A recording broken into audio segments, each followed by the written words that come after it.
Okay, welcome to part 3. We're going to put layers 3 and 4 on, and what we're going to do is we're going to put some gauze on there to help strengthen these edges. So when you're pulling through, twisting it to pop it out or whatever, I'm just using 4-inch medical gauze. On my first one, I separated this. There's 2 layers here, and I separated them and used one thin layer like that. I'm going to try this one and leave them together just for the heck of it. So I just kind of laid it on there and cut a quick piece.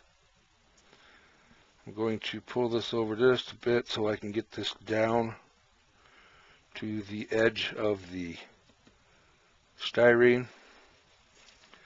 But what I need to do is hold this here,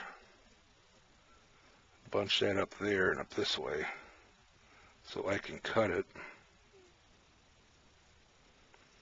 And to do that, so I make sure I get my cut right, I'm just going to take a black marker and I'm just going to tap it around, give me a little edge to cut. I'm not going right up into the corner. I'm away from a 1/4 of an inch or so. And then I can pick it up and cut it with my scissors.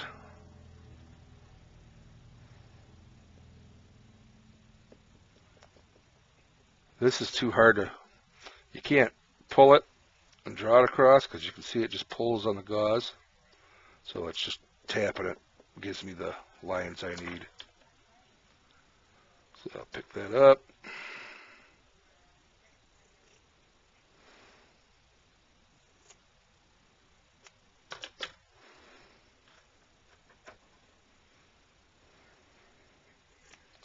Cut along my dotted lines there.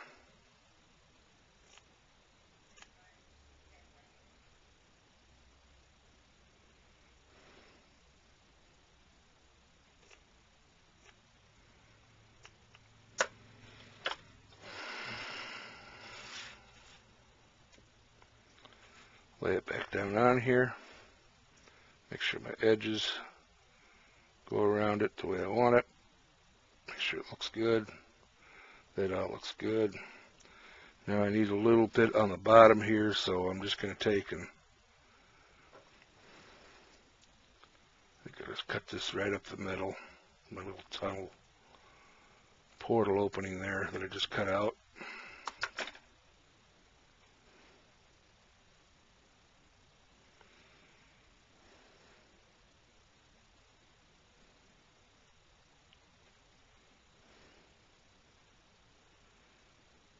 Yeah, I think that'll work good enough. Trim this little edge square.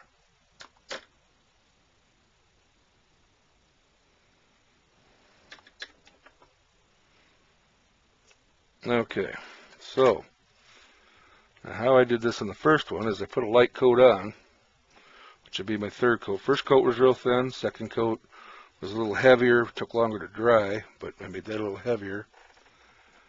And now with this coat, now I'm back to my number 7 brush. There's a little bit of rubbery pieces and I can feel them. I did the number 9 brush for the 2nd coat, and it was kind of hard to get it in there. It was globbing too much because it was holding more paint.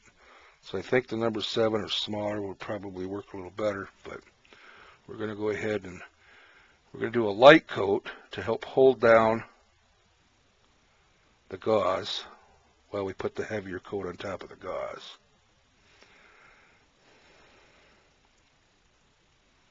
So we'll do that.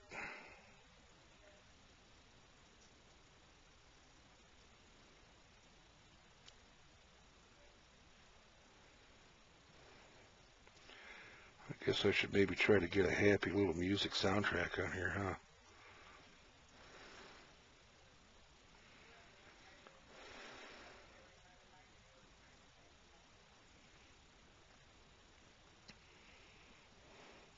Now, you can see how I'm putting this on. I'm just brushing it. These coats will dry faster if you brush them on thinner. So the coats that I do after these 2 coats I'm doing right now. I'll probably put on a light like this, just so I can add a couple more coats to it. Won't put them as heavy as I did the second coat. Okay, I got everything pretty wet that I can tell. So now I'm going to put my gauze on. Oops, don't need that piece in there.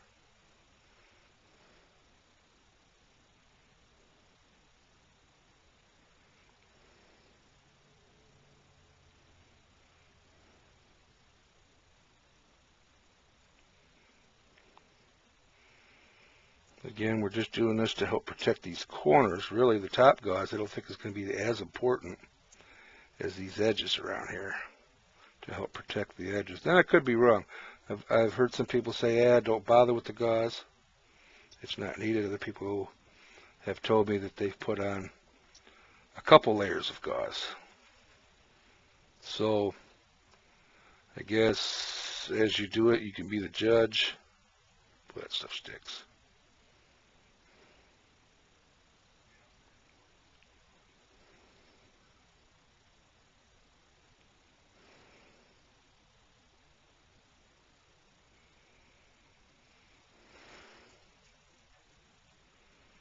Use the back of the paintbrush maybe. I'll poke that down in there so I can get it on my fingers as much.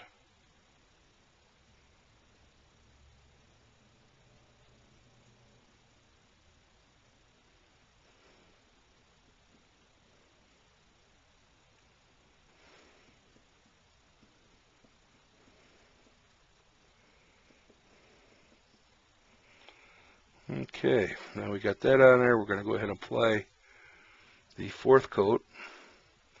Of course, now it's going to have to dab on so it doesn't, so it gets down into the gauze good and doesn't, when we try brushing, it's probably going to pull that gauze up. So we're just going to dab this on. This will be a little heavier coat, so it's going to take a little longer time to dry.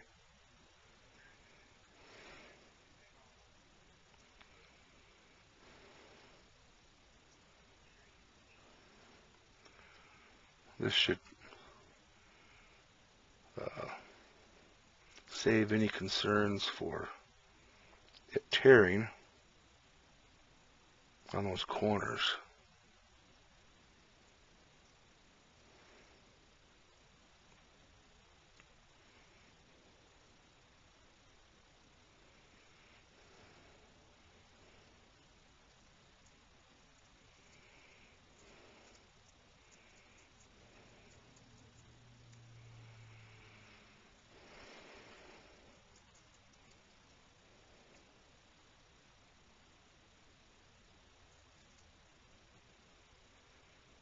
This takes a little longer, but I think it might be beneficial in the long run.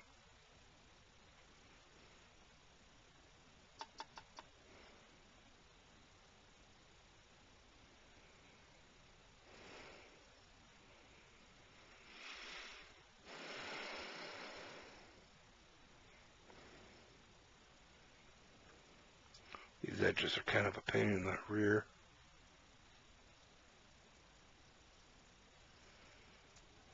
You got to get it wet and then kind of dab it in there to, the gauze wants to kind of lift up with the brush. And I got a little bit too much right there.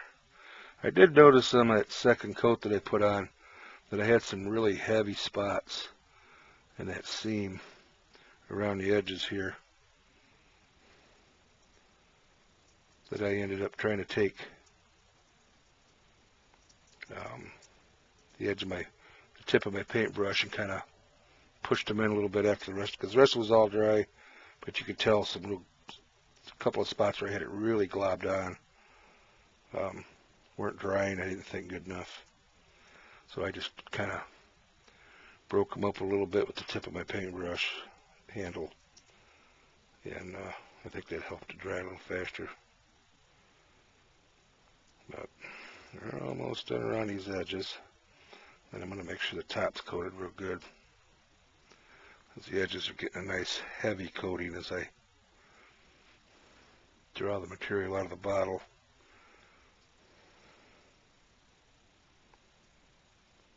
And almost done with the edges there.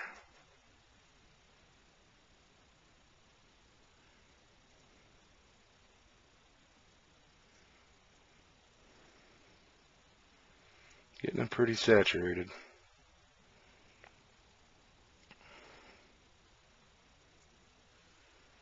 Okay, it looks like I got all my edges done, but the top here could use some more.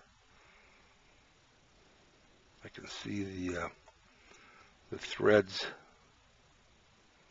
kind of absorbed it some, so I'm just gonna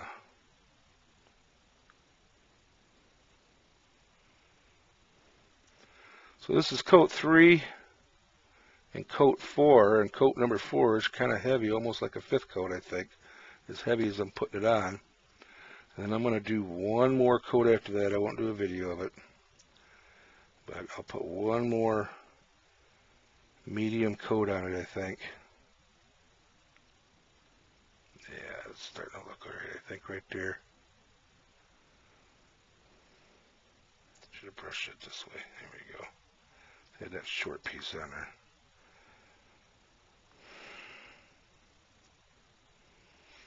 I noticed my edges here were just a little thin right there and here.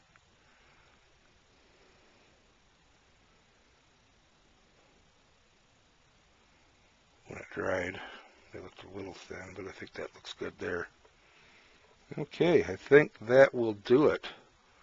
Now, there's one more spot there. Here we go. I think I got a good even coat on there. So we'll let that set. That'll probably take 12 hours or so to dry. Get fully cured, I think. We'll see. But stay tuned for part 4, where we're going to dam it up and throw some plaster Paris in here for our master mold.